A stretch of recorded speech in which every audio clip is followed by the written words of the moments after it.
तो अभी ले रहुआ देखले बनी कि घूरन पाने के लड़ाई खैनी खाती एगो आदमी संगे हो जाला जेकरा से वो बड़ी बुरी तरह पिटा जाला।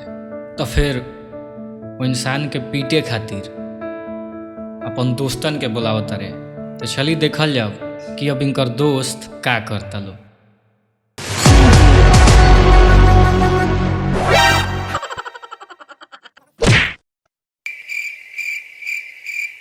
अरे भाई कहाँ गइल केकर के मारे कहाँ गइल इज्जत रहला कहाँ। अरे भिकला धरतीये पर बानी रे। का रे माटी खेला तो तभी तुरना गइल। कौन है बताई। ओ सरवा बड़ी फरलसिया। अरे साला ढेर मरलसिया ई तो बरियार बरे जाई जा। अरे सरवा मरबा सकी जइबा था।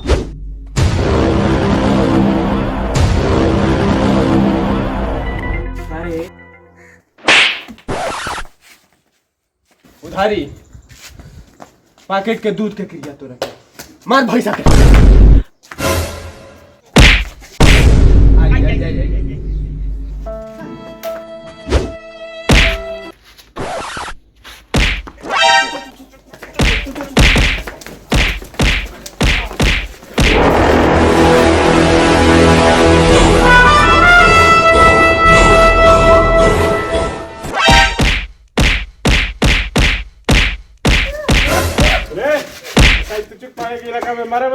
चल तोरा के हवालात के लात खियाई। हम तो बाल बचावला आदमी हम तो जात नहीं पर मेहरा रुक ले होई साला निकाम में कमा बेरोजगार साला मारी कर चलता। अरे नहीं दरोगा साहब भाइयों रहला। अरे दरोगा जी सॉरी अरे याद आ रहा है आपको एक दिन होटल में खर्चा हुआ था दाल भात भुजिया चला था बढ़िया वाला। अरे हम तो कभी दाल भात होटल में खाए ही नहीं। नहीं सर खिलाया था खाए थे। और दाल जरदार सिंह कालर धके घिसियात लेके चल। अरे मेरा नहीं इन लोग का चल सरवन के हवालात में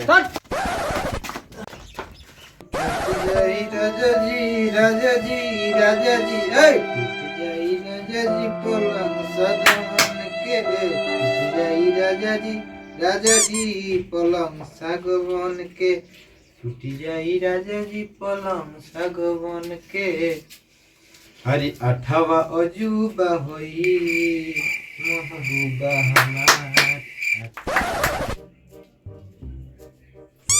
बड़ी दुबर पत्थर बड़ा मरते खा लो ना का।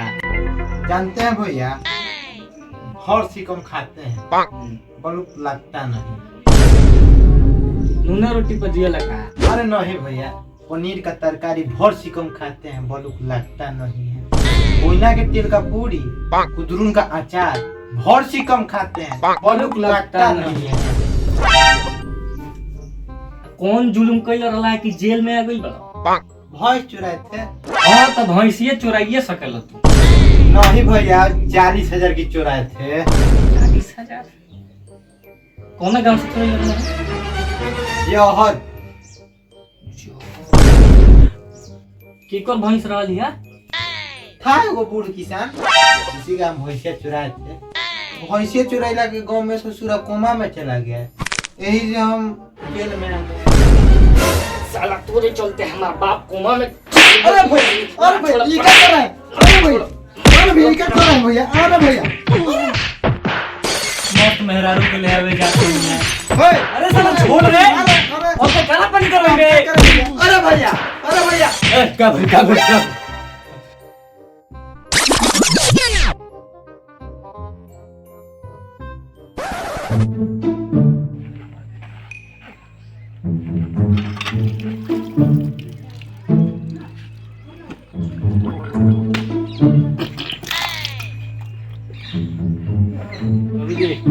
पानी रहता नहीं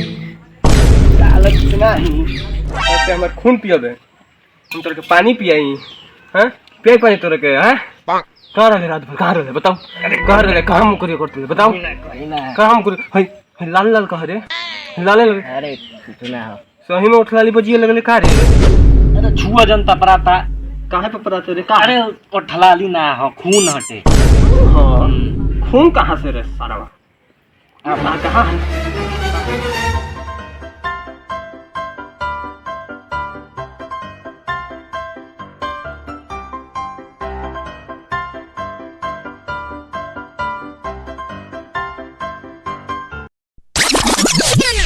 कहाँ मैं तो जेल गए है जेल गए सारा पुरानिया के नाम खराब कर दे तो बाप दादा जेल को ले रहे हैं जेल गए है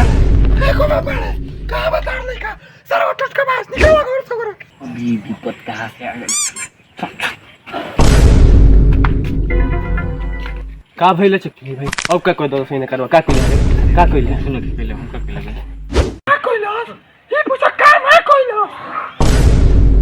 अच्छा का ना कोइलो से का ना कोइलो से कोई सरवा के शराब के चलते हमार लइका मेरिट में छटा ए चक्की भाई सुना त हर लइका के ना भइला छटा गेल हम मेरिट में त में हमारे लइका के दोस्त बा ये भइलबा बड़का कर्मकांडी बताओ ना ये भइलबा करक जीव बड़का जेबा के ना तू ने जा ठीक में जाता नहीं क्या तर जो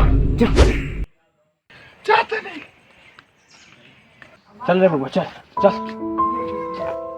बाबूजी आज तो हमरा के डटला है ना जान तनी बाबूजी हम निकम्मा बनी कोनो काम के नहीं थी ना बबुआ ना बाकी अब ना बाबूजी अब की बार तहार लड़का से निकाल के रही तहार नाक ना कटाई दी अरे साला तो इमोशनल कर देले रे चल खाना खाए चल तोरे खातिर दाल भात तोर फेवरेट भुजल मरचा बनैले बनी चल